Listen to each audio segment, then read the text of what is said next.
To je Radio 1 podcast. Torej, pozdravljeni v King družbi na Radio 1 Klepač in Gustinčič. Imamo vsak torek izjemne goste, vse dosedanje pogovore dobite na radio1.si, na Inkinem YouTubeu in na ostalih podcast platformah. Tako je, danes imamo na kavču še enega človeka, ki ima za sabo neverjetno življenjsko zgodbo. Najprej tako kot vsi, kdo si in kaj počneš? Sem Simon Doma, slikopleskar. Zdaj po novem sem znan po knjigi Gringo Loco. Okay. Po nakratko vse. Radio 1. Pozdravljam poslušalce Radio 1. Zdravo. Moje ime je... Povej, kdo si. S Klepačem in Gustinčičem. Na kratko je to vse. Danes je torej z nami človek, ki je prišel domov iz verjetno najhujšega ali pa iz enega najbolj nevarnih zaporov na svetu, Los Teques v Venezueli. Danes živi normalno življenje oziroma proba uživati življenje svojo partnerko, navdušujejo ga konji in to, da je na prostosti. Štima? Štima. Ker verjetno ne bi po tej izkušnji tega zamenjal za nič na svetu. Ne, seveda, da ne. Nič, popolnoma nič. Okay. Torej, ta trenutek si še vedno slikopleskar. Tako je. S tem se ukvarjaš, od tega živiš. Tako je. Dobro. In imaš tudi hobi, imaš svojega konja. Tako je. Kako mu ime? Halifax.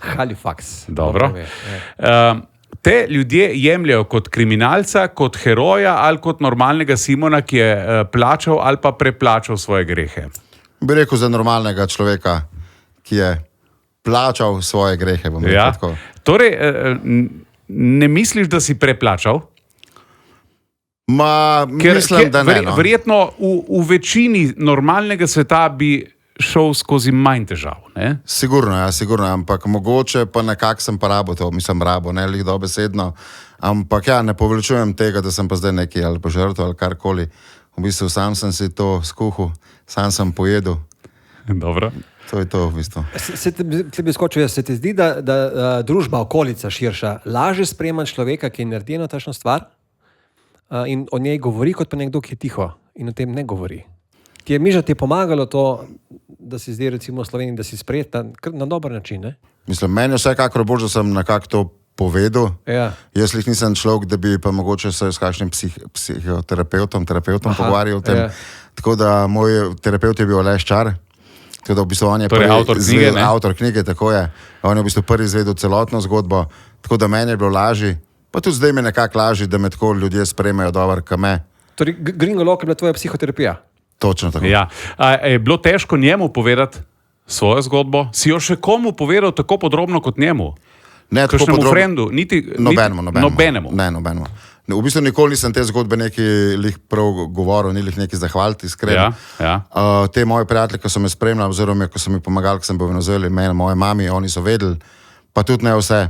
Ampak ja, v bistvu Aleš, pa zdaj vsi bralci, tudi bom rekel poslušalci, vejo mojo zgodbo, prej pa res nisem benemu nekaj to govoril. Ok, zdaj bom jaz povedal en kratek rezime tvojega štarta oziroma zapleta tvoje življenjske zgodbe, ki si jo opisal v knjigi Gringo Loco. Okay. Popravi, če sem kaj zgrešil. Ti si zaradi finančnih težav doma in nasploh zaradi tvojega življenjskega stila, žuranja in vsega skupaj in potem se je to nabiralo in kopičilo, pa doma bajta in vse ostalo in streha. Sprejel odločitev, da greš v Venezuelo pobrati 5 kg kokaina, zatja so ti dali moko, ti si bil miren, nobenih težav, vse je zmenjeno, to vse poteka po ustaljenem tekočem traku. Rikverc si dobil koko in se te pohapsili takoj na letališču, ti pobrali vse, kar si imel in potem si šel v nek prehodni zapor, kjer si bil že prvič blizu smrti oziroma hudih batin, ker si moral spati na nekem zidku. Jaz, ko sem bral knjigo, si tega nisem dobro predstavljal. Kaj je bilo s tem zidkom? Ti nisi smel pasti z tega zidka, je bilo to tako nabasano, da nisi smel nobenemu pasti na glavo? Dej, na hitro razloži, kaj je bilo takrat. To je v bistvu bil zapor, preiskovalni zapor Makuto. Batine moram popraviti, nisem dobil. Je pa ta... Ne, pravim, si bil blizu. Če bi se zgodilo, bi dobil hude batine, ne? Tako je. V glavnem, to je bila ena stena, 1,5 metra velika nekak, recimo široka 5-6 centimetrov. In tam je v bistvu te sprobajo, a si gangster ali ne. Recimo, če bi padel na njihovo stran, tam, ko so oni spali, bi me pretepali. Če bi padel, oziroma ko bi zaspal, ko bi padel tam, ko je pač bil nekak WC, bolj takole WC, bi spal v WC-ju.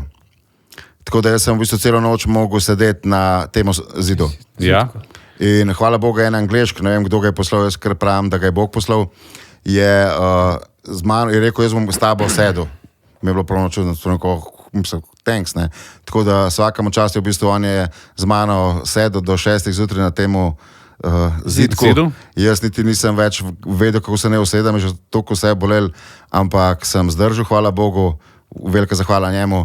Tako da Paul v bistvu tak je bil vodja te sobe, celice, je rekel, da sem gangster in lahko spim z njimi. Čakaj, torej, prehodni zapor je imel že šefa celice. Tako je. Ja, pa kako če je to prehodni zapor? Torej, takoj se vzpostavi nek alfa skupine, Tako je. ki tam drži vse. Ja, to je v bistvu tako, kot pri nas Povšetova, no. Sam so tudi recimo od enega leta ali dveh so tam zapori. Tako je. Ok, štima. In potem Los Teques. Tako. Ampak še nekaj, ti si takoj dobil povsod, ker si bil neke zaveznike, ne? Ma kar dosti hiter, ja. Klele tudi v Makoto tak je Anglež govoril, v bistvu ta je bil pol moj prijatelj teh 14 dni. V bistvu tam je bilo tudi tako, da tam sploh ni bilo hrane, v bistvu so družine jim nosile hrano vsak dan, tako da tudi zahvalo njim sem v bistvu jedel, ko so mi oni dali. Ampak to si dobil zaveznika zato, ker si pač belec, ali ker si bil tujec, ali ker imaš taš energijo, ker Zakaj si misliš? simpatičen. Kaj si pogledal? Jaz bi rekel, en skupek vsega. Ja? Po moje, da tako, no. Pa ja, ko sem malo drugačen, mogoče, pa tudi tujca, lahko je pa mislil, mogoče pa kdaj kakšen dan z njim naredil. Koliko si v tistem trenutku ti razmišljal o tem, kaj boš počel, kaj boš naredil? Ti si tam gor sedel v tem zidku in vedel si, če padeš dol, bo frke. Tako. Hej, v bistvu, da čisto iskren sploh ne vem, kaj so se pogovarjala. Ja. Itak je tega že kar nekaj dolg nazaj. Koliko let nazaj je bilo to? To je bilo 20. 20, Tako je, 15 let novembra. nazaj. Okay. Tako da po mojem so se pogovarjala prav vse, ker una noč je kar trajala in trajala. Tako da, ja, po mojem že na koncu so se že v neumnosti po mojem pogovarjala. Okay, in potem Los Teques, tam si moral za vsako stvar plačati, to je bila država v državi, zapor, ki so ga vodili zaporniški klani, ne pa Venezuela oziroma njihove sile, vojska, policija, kakorkoli. Torej, mafija znotraj državne institucije. Kako so te tam sprejeli? Kakšen je bil štart? Štart je bil, v bistvu so dol pome prišle 15 ljudi, je bilo takrat, to je v bistvu člani oziroma vojska Tolpe. Oni so prišli pome z orožji, s pištolami. Jaz sem najprej mislil pač, da so to pazniki v civilu, ne. Sem hitro spoznal, da niso. Peljali smo sobo 3, tam sem dal vrečo na glavo za smeti na črno, ta šef 2 sangre, to pomeni kri, me je začel davt. Vseh ostali 14 so repetirali pištolo in tako nekako se je začel To je bil dober dan. moj dan, ja, v zaporu. Ja. In v tistem trenutku, kaj se takrat je šlo po glavi? Se spomniš? Ma iskren, da me ne ubijajo, pa da bo to konc. Ja, kaj češ drugega? Ja. In potem, kaj se iz tega potem zgodilo? Ja, v bistvu to sem pol razvedel, da to vsakmu naredijo, ko pridejo tujcem sploh radi. Pol v bistvu nekako, da ti povejo, da kdo je klej šef, da ti v bistvu si nič, ne. Da kar ti oni povejo, nares, kar moraš plačati. Okay. V bistvu on je pol ta Roki, šef 1, je moj Ibrahim, on je bil šef 4, mu je, ko je pač znal anglešk, je meni pač malo povedal na hitro so te pravila in v bistvu pol sem dal sobo 2 in tako se je To ste meni prav odločili, imaš soba 3 sprejemna soba, soba 2. Soba 3 je šef bil tam. Šef 1 pa šef 2. Okay. Ampak si vmes, a si imel takrat kaj mišic, si vmes študiral, da bi koga užgal na gobec in probal iz prve vzpostaviti nek red in dokazati, da si ti močen človek? Ali niti na pamet ti ne prije? Niti ne približno na pamet. Ne. Ti, ki vidiš one pištole polne ljudi, ti ne pride na misel, kje je tazga. Zdaj, v Los Tequesu si bil lačen na začetku. Koliko cajta? Ogromno. Lahko rečem 8 mesecev. V bistvu, 8 mesecev lakote. Kdo ti je dajal za jest? Kaj, ti si jedel za drugimi ljudmi? Tako je, dobesedno. Ja. Ono, kar niso oni pili, so meni dali, v bistvu, da pojem do konca. Torej, če te prav razumem, hrane je bilo dovolj, ampak ti si je nisi mogel privoščiti. Tako je, tam je, ne vem, tam si za vse rabo nekakšno odobritev šefa 1, Rokija. Ampak ne vem zakaj, v bistvu, jaz sem kar dolg časa čakal, no, da sem lahko v bistvu začel plačevati, da sem jedel z njimi. To je bilo takrat v sobi 2. Vsaka soba je imela nekakšnega kuharja, oziroma en je bil določen, oziroma so se zmenili, da je kuhal za celo celico. Čakaj se prosim, za plačevati. To je kako si prišel do denarja? Western Union je mogla moja draga mati pošiljati mi. Ti je pošiljala denar. Tako je, preko Western. Tukaj se je meni pojavilo prvo veliko vprašanje, ko sem bral tvojo knjigo. Kako je mati zmogla, kje je dobila denar za ti pošiljati, če ste bili že itak v dolgovih? Ja, recimo, v bistvu si, bom rekel, je dve službe imela. Ja. Hvala Bogu za teh mojih par prijateljev, ki so vredni iz leta, da so, kolikor so ji lahko pomagali, so pomagali, v bistvu nama, meni, koncev. Tako ja, težko, ampak nekako je zmogla. Robert Roškar, naš popoldanski sovoditelj, kolega, je par dni nazaj v bistvu prebral knjigo Gringo Loco in ga zanima, ti si imel nekako garancijo od tega tipa, ki ti je obljubil finančno nagrado, če boš pripeljal kokain, da ti bo pomagal ven in potem se pač to ni zgodilo, kljub temu, da si ga klical oziroma je pač si ostal tam, ne? Tako je. Dejstvo je to. Kako se zdaj gledaš z njim? Če malo samo preskočimo. Dvakrat sem se videla v bistvu v centru. Enkrat mi je sam rekel, da bi se rad pogovarjal z mano, pa sem nekako mu lepo rekel, da boljš, da se ne pogovarjava, da kar sem imela za pogovarjati, sem se pogovarjala. Tako da to je bilo to v bistvu. To je to. In ko si tam rabil vse to plačevati, a si je kdo jemal tam provizijo od tega? V bistvu ne, zaradi tega, ker ja pa ne, bom tako rekel, no. Ampak dejansko ti nisi nič mogel reči, zaradi tega, ker oni so ti plačevali, koliko je bil takrat pač po valuti Venezuela. Pač takrat je bilo, ko sem jaz prišel, je bil nekako 1 evro 8 bolivarjev. Recimo oni so pa to prodajali na črnem trgu, tako da so oni v bistvu za 1 evro dobili 18 evrov. Mislim, za 1 evro 18 bolivarjev. Ja. Tako da, tako so v bistvu oni služili s tabo. Niso ti pa nič vzeli, ampak se pravim, tako so si v bistvu oni naredili, ker nekako mi smo eno v Španijo pošiljali, oziroma on je imel tam ženo in ona je tam lahko mu bolivarje poslala. Okay. Koliko si mogel biti iskren v zaporu? Kako, sorry? Iskren v zaporu. Si lahko, mislim... Si fejkal ali si bil mogel biti ti? iskren z ostalimi člani tam? Si moral biti igralec, da si preživel? Jaz sem kar bil igralec. Ja. Ja?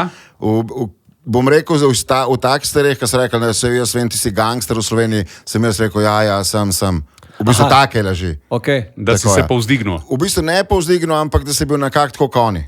Nekako na isti ravni, bomo rekli, oziroma oni so mislili. Torej je status bil zelo pomemben, ti sem zaporu. Tako, ja. In ti si potem počasi po lestvici napredoval po statusu skozi čas, ne? Tako, ja. Vmes si potem tudi tam prodajal notri v zaporu, pa to imate biznis tam notri bil. Tako, ja. Za šefa. Ja. Ja. In odkot je prihajala ta droga notri? Pazniki.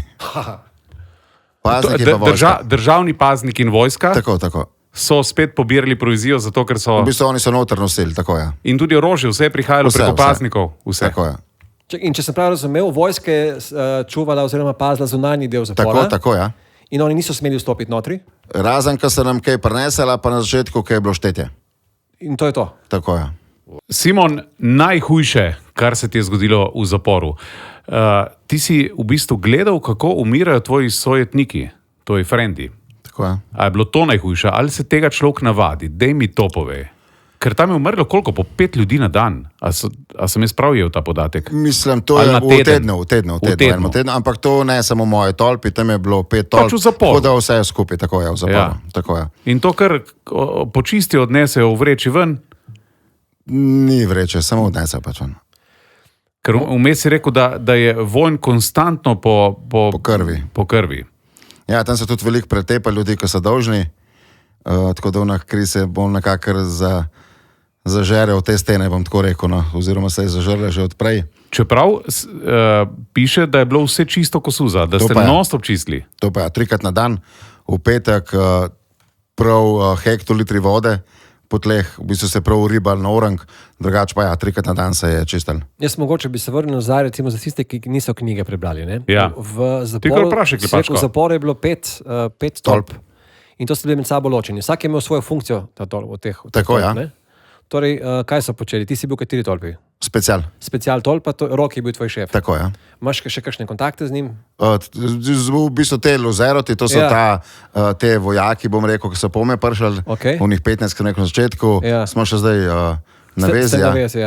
Eden med njih, Karlito, je bil še v zaporu, danes mi je napisal oziroma poslal video, da je prišel za to na ulico. Kako zdaj gledajo, recimo, če imaš kontakte, kako je pri njih dol zdaj, ko je Trump to dol naredil? Ja, jaz vam rekel, vsi ti moji, ki so z njimi v kontaktu, so zelo veseli, v bistvu, ker pravijo, da hujš ne more biti, kot je bilo. Aha, ok. Zdaj so v nekakvom pričakovanju, ampak upajo na boljše. Dobro, če se vrnemo nazaj, torej 5 tolp, zasledil sem v enem podcastu, da so eni, ki jih se ni smelo tikati. Paviljon 1 pa paviljon 2, Ja? to sta bile tolpe skupaj, ker nista spremala tujcev. Aha, Tam so bili samo venezuelci. ok. Pol je bila Maksima, Ja? Mustriko, pa mi special.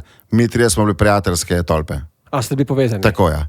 In so bili kakšni spopadi med tolpami notri v zaporu? Paviljon 1 pa 2 iz njimi. Ja. Wow. Ste se torej streljali? Tako ja. Kolikrat si mislil, da boš umrl v 2 letih, 3? Majne 5, bom rekel, sem bil prepričan, ampak bom tako rekel malo sarkačno, ampak lahko sem imel pa srečo, kar vsak dan, ja, da bi kaj ta zgoditelj. Ja. Si dobil kakšen metek? Sem, ja. Si bil tako poškodovan, da bi lahko umrl? Ne, hvala Bogu, ne. Okay. Sem bil poškodovan, ampak neč smrtnega. No. Kakšna je bila, glede na to, koliko ste se streljali, koliko ste se tepli, kazni zaradi dolgov, kakšna je bila zdravniška oskrba v zaporu? Zdravniška oskrba je bila od 8 pa do 3 popoldne, ampak če ti je noga manjkala ali pa zob, si dobil en tablet, za vse isto je bilo, tako da ni bilo, bom rekel, bila je, torej ampak ni imela ene funkcije. Bolečinski tablet? Tako, ja, tako. Ali protivnetni? A pa urin dubo, bom rekel, temu tako. Pomirjevalo. Recimo, ja. Da ti je bilo vseeno, če ti manjkala noga. Ja. Pardon, ja. Ja. Si se navlekel droge tam? Bil sem 14 dni, ja, ker sem imel že vsega dost, ampak pol je bila moja droga, je bil v bistvu fitness. Ja. Kar se zdaj ne vidi, ampak takrat se je. Okay, ti si šel švercati drogo, a si se takrat tudi v Sloveniji drogiral? Ne, ti si šel samo zaradi tega, da bi odplačal dolgove z družino. Tako, ja. In tam te je potem povleglo, ker so pač, a tam se vsi drogirajo, ali je bil kdo tak kot ti, ki se pač ni? Zelo malo je bilo takih, no. Tujci, bom rekel, so kar vsi bili na kokainu. In to so odplačevali kako? Z denarjem iz njihovih domačih oziroma prijateljev ali z delom tam, tako kot ti? Njim so tudi ambasade nosile. Ambasade? Tako je. Ja? Španija, Italija, Amerika, Nemčija. Oni so imeli ambasade tam v Venezueli, tako da so tudi njim nosili na 2 meseca, če se nalažem. Ja, noro. Ker staneš brez besed. Ja, koliko Simona iz tam si prinesel v Slovenijo nazaj? V bistvu prinesel sem unga Simona, ki sem bil pred Venezuelo. Aha. Tako. Torej Simon, zdaj si tašen, kot si bil pred Venezuelo. Mogoče sem, mogoče sem psihično in fizično močnejši, kot sem bil kdajkoli prej. Yeah. To sem odnesel v bistvu od Venezuele, bom rekel. Imaš, si imel potem, ko si prišel nazaj, nočne more ali si jih imel tam? Kako si tam spal? Tam nisem imel nočnih morov, v bistvu, ker nisem imel niti cajta sanjati, ker tam se je skozi nekaj dogajalo. Tam se v bistvu torej tam ni dolg časa? Ne, nikoli ni dolg časa. Zakaj tam ni dolg časa? Prvo, ko poslušaš 23 ur na dan salso, zelo na glas, se ne moreš pogovarjati, kako se mi zdaj, pa skozi se kaj dogaja. Čakaj, kako ste se bolj pogovarjali? Ja, malo bolj bližje si mogel biti, nisi mogel biti tako daleč, kot smo mi zdaj. In na glas je bila muzika zakaj? Da se ni slišalo pretepov, ubijanja in vsega? Točno tako je. In to so imeli vse tolpe ali samo vaša? Vse tolpe. Vse. Ker nekaj časa, če se prav spomnim, jaz sem bral knjigo 1 leto nazaj, ni delal zvočni sistem ali kako? Tako je. Ja? In ko ni bilo te salse, kaj je bilo potem? Je v bistvu bilo toliko na glasu, so bili druge tolpe, ok, si se lahko saj pogovarjal normalno, rekel, ampak smo dosti hitre zvočnike kupali, tako da ni bilo enega mera, veliko dni. Ampak takrat se niste tepli? Mi v bistvu se nismo nikoli tepali med sabo, mi smo tepali samo zaradi teh dolgov, to je bilo ponovadi ob nedeljah. Si tudi ti tepil? Pol na koncu, ja. Kaj pomeni pol na koncu? Ker si že prišel tako visoko, da se nisi mogel izogniti temu? Tako, ja. V bistvu ne na koncu, bolj bom rekel, tam sem bil 2 leta, ja, malo čez lik na polovici, mogoče malo daljno. Če ne bi tepil, bi tebe tepli. Tako, ja. Ja, v bistvu pa sem jaz bil, bom rekel, vlozero, vojak, tako da v bistvu, kar te reče šef ena, oziroma kar te rečejo drugi, moraš isto delati v bistvu kot oni, ker ti si v bistvu pol red delaš, ti si nekak paznik v svoji tolpi. Zdaj, tam v Los Tequesu, tam ste imeli neke hude restrikcije glede obiskov. ti si imel neke variante z nekimi Slovenci oziroma Slovenkami ali nekimi sorodniki, ki so ti nosili denar in si se mogel zagovarjati, pa pustimo te zgodbe, ampak vi niste smeli gledati žen od ostalih. Tako je, tam zelo cenijo, spoštujejo ženske. Ja? Bom kar izkoristil, da tudi v Sloveniji bi lahko tako se držali tega. V glavnem, ja, tam si mogel paziti, recimo, že takole, ko si sedel, ko si vstajal, si mogel hlače prijeti, da se niso boksarce videle. Okay. Nisi smel gledati, ok, zdaj pogledati, ja, ampak da si jih neki strmel njih, ne. Mogu si zelo paziti, da se nisi dotaknil po nesreč, ko časih je bila kar gužva tam, če so že več žensk šlo mimo tebe, bož, da si se kar prislonil na steno, če je bila stena, če so bili na hodniku, kot smo bili na dvorišču gor, je bilo drugače. Ja, zelo spoštljivo je bilo do žensk. No. In ti si imel tam eno gospodično, si navezal stik, ki je bila tvoja, ne vem, prijateljica noči ali pa dneva, ne? Tako je. Ja, in kako je ona prihajala noter? A to je bil prost stop, a je ona morala plačati, da je prišla noter in si potem ti plačal za usluge? Ne, to so bili v bistvu, v sredo so bili obiski. Ja? Normalni obiski, pač ženske, moški so lahko samo enkrat na mesec prišli, pa otroci. Ženske so pa lahko prišle v sredo, ob sredah. V soboto, nedeljo so bili obiski, ampak v soboto so lahko tudi prespale do nedelje, do 4 popoldne. Ampak prespale, če si imel ti svoje poslo? Tako, ne, tudi od tega niso imeli še takrat bugijev. Ja? Če si imel obisk, pa je bil kak bugi frej, so ti ga v bistvu dali. Bugi je kaj? Bugi se ni hotel razviti, verjetno ne si. To je v bistvu naša nekak pojsla, ki je bila prikrita z eno rjuho, ali to, da si imel eno zasebnost, bom rekel. No. Aha, mislim, zavesa. Tako, ja, tako. Okay. Rjuho sem naredil kot zavesa. Razumem, ja. Okay. Na 0,5-300 vprašanje, komu si zapustil posteljo, ki je bila težko prigarana? Zapustil sem Benmu, ki je mogel drug je kupati spet. Tako da, aha, vse določa šef vse plana. Biznis, tam je v bistvu vse biznis, ja. Nekateri so se naredili, če sem jaz prav razumel, celo premoženje v zaporu. Ja, v bistvu šefa 2 največ, v bistvu šefi do 5, oni so največ, v bistvu šef 1 je v bistvu vsa druga, ki se je prodajala, je šla k njemu. Ja, in en dečko je bil tam, ki je kavo prodajal. Tako, kave, večnih. Ja? Pol je bil en angel, on je bil luzero, isto je bil številka 3. Ja? On je alkohol, edini v specialu, ki lahko alkohol prodajo. Tako da v bistvu vsi te, ki so bili luzero, ti so imeli te, bom rekel, bolj donosne posle. Ampak to je šef določal in mu prepustil, da on služi s tem. Zakaj šef ni služil s tem? Zakaj je prepustil Brankotu ali Angelu? Zato, ker se pravim, to je bilo med šefa 1 pa med 5. Ne more zdaj šef 1 vse pobrati. Tam je se malo tako ločnili, zdaj, da bi pa on bil to grebežljiv, da bi pa sam za njega pač to šlo. Torej so veljala neka pravila, nek kodeks je bil. 500 pravil je bilo tam. Ja, 500 pravil. Koliko hitro si se špansko naučil? Nekako 1 let. 1 leto. Tako, da si normalno komuniciral, da si vse razumel? Tako, da smo se razumeli, bom rekel, ja. Lik vseh besed, po moje, še zdaj ne znam, ampak lahko sem se sporozumel, lahko smo se pogovarjali, bom tako rekel. Ampak tudi zdaj verjetno ne znaš neke klasične španščine, ampak ta dialekt, ki ste ga govorili v zaporu. Zaporniški v bistvu slang, malandrščino, mi pravimo temu, to so malandro je gangsterščino. Ok, še en SMS na 0,5-300, ali bi šel kadarkoli v Venezuelo na dopust? Ali si že šel mogoče? Ne, nisem še šel. Iskren šel bom, če bomo šli kaj poslovno. Poslovno pa govorim, če bomo film snemali oziroma serijo ali dokumentarec. Simon, si vseeno v Venezueli doživel kaj lepega? Ja, v bistvu nekako radost do življenja, bom rekel, oziroma spoštljivost. Tam nekako jaz vedno od nekdaj spoštujem ženske. Ja. Lahko rečem, sem kavaler. In to mi je bilo v bistvu pri njih všečno. Bom rekel tako, oni so bili lahko človečni, tako, ne poznam jaz samega v Sloveniji. Ampak lahko so bili pa živali, ki jih ne bi rad srečal. V bistvu. Skozi knjigo sem doživel tudi to, da je ljubezen do družine največja stvar na svetu. Na prvem mestu, ja. Res tam spoštujejo v bistvu družino. Tudi nekako tak je očetovski dan, recimo, ki pri nas, v bistvu, ki se ga sploh nekaj ne omenja. Ne?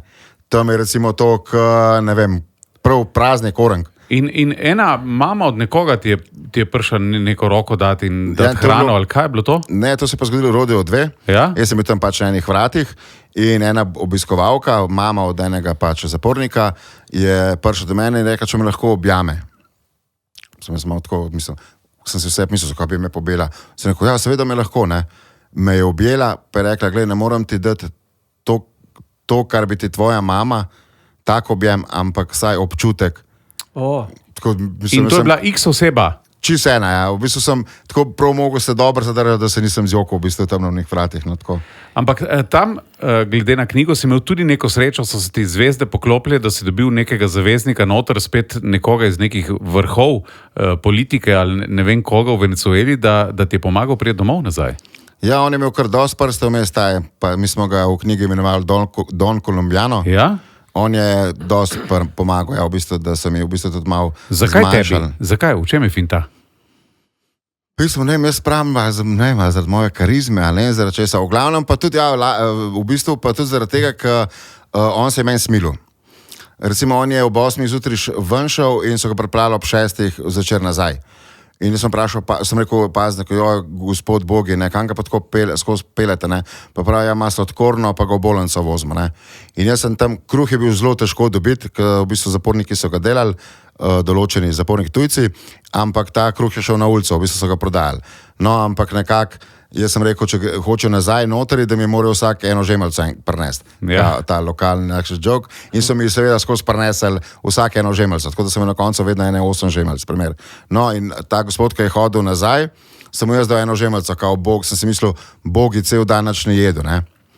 In jaz poljesto enemu pazniku razlagam, pač to, kako sem je on smil, pa on pravi, ti sploh veš, kdo je to, ne. Sem rekel, ne vem, in mi pove ime, itak sem vedel, kaj prej, ne.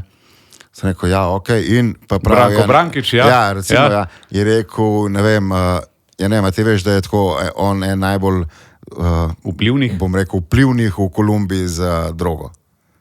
Wow. Tako sem rekel, a meni se bo v bistvu tako prav smilil.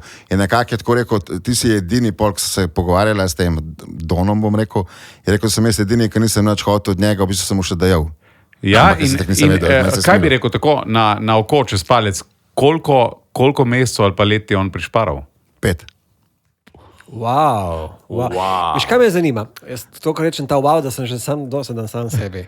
Ampak vseeno, kaj je bilo tisto, kar te je gnalo? Ti si vstal in začel dan z mislijo, da ne boš preživel. Oziroma, velika verjetnost.